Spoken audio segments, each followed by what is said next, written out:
The relationship of miasm to abnormal growth. We have seen the relationship, मतलब जे H Elon sir ने पहले वाले चैप्टरों में ऑलरेडी बता दिया है कि किसका रिलेशनशिप डिस्कस कर चुके हैं हम लोग। Miasm bear to acute disease, miasm का relation disease as a whole और relation to functional disturbance and pathology in general. So we have seen the relationship which miasm bears to acute disease, miasm bears to all disease as a whole, or relation to functional disturbance and to pathology in general. All disease first disturb functions, later on the functional disturbance increase and more intensify, it become pathological. तो सारी disease में सबसे पहले functions disturb होते हैं, फिर उसके बाद फंक्शनल डिस्टर्बेंस इंक्रीज होता जाता है, इंटेंसिफाई होता है, then it become pathological. Perverted functions या फिजियोलॉजिकल स्ट्रेस अगर बनी हुई है तो पैथोलॉजिकल में कन्वर्ट हो जाएगा। इट इज़ मल्टीप्लाइड इम्पल्सेस, तो यहाँ पे इम्पल्स मल्टीप्लाई हो रहा है, और that have not life giving power और लाइफ गिविंग प्रिंसिपल्स। तो जब पैथोलॉजिकल में कन्वर्ट हो जाता है तब कोई लाइफ गिविंग प्रिंसिपल नहीं है, कोई लाइफ गिविंग पावर नहीं होती उसमें। कंटिन्यूअस परवर्टेड इम्पल्स जो होता है ना, उससे क्या डेवलप होगा, फॉल्स क्रिएशन डेवलप होगा और एक सिन प्रोसेस डेवलप हो जाएगी, सिन प्रोसेस डेवलप हो जाएगी। But life forces act in harmony, life force हमेशा हारमोनी में एक्ट करता है। रजिस्टिव फोर्स होता है, सस्टेनिंग फोर्स होता है, क्रिएटिव पावर पाई जाती है लाइफ फोर्स में। Life is magnified by normal impulse from great nerve centre, मतलब लाइफ मैग्नीफाइड होती है नर्व सेंटर से, ब्रेन से, ठीक है। नॉर्मल इम्पल्स रहते हैं लाइफ में। All these energies, all potential are invisible, ये सारी एनर्जीज इनविजिबल होती है, सारे पोटेंशियल इनविजिबल होते हैं। In disease the life potential combines with the miasmatic potential, तो डिसीज कंडीशन में लाइफ पोटेंशियल कंबाइन हो जाता है मियाज़्म से।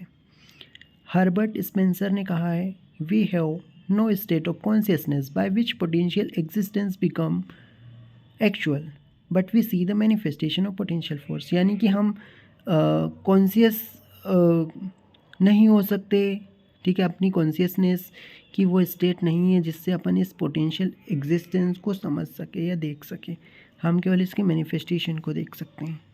Actual existence was first potential existence, actual existence क्या है, potential existence. So actual existence is potential existence. If there were no potential existence there would be no life, तो अगर potential existence नहीं है तो कोई लाइफ नहीं है।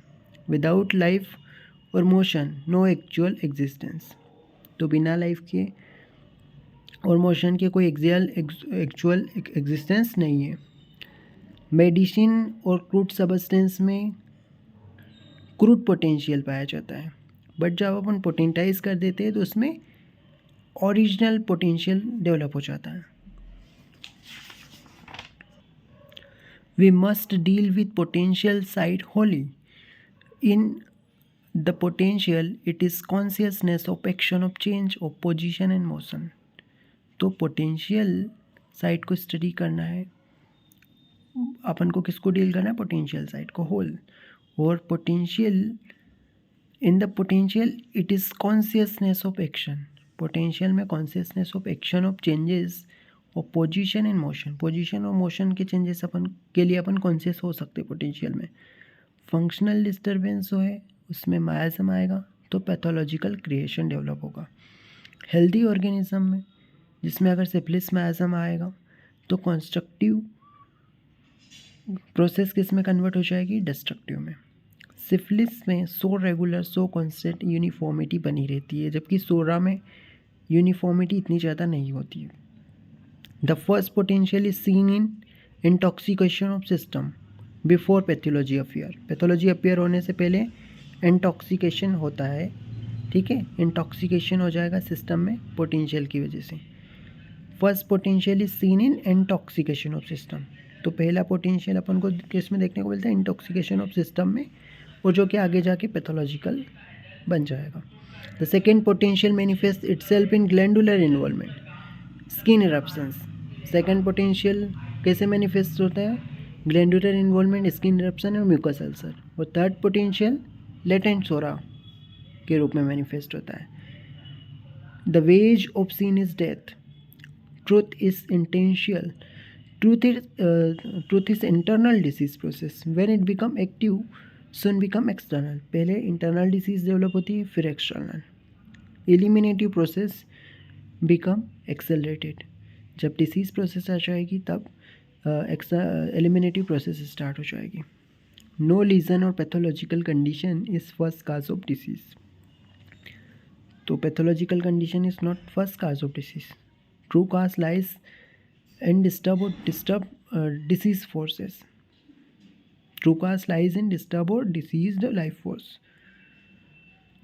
All sickness directly, indirectly due to subversive action, subversive force action.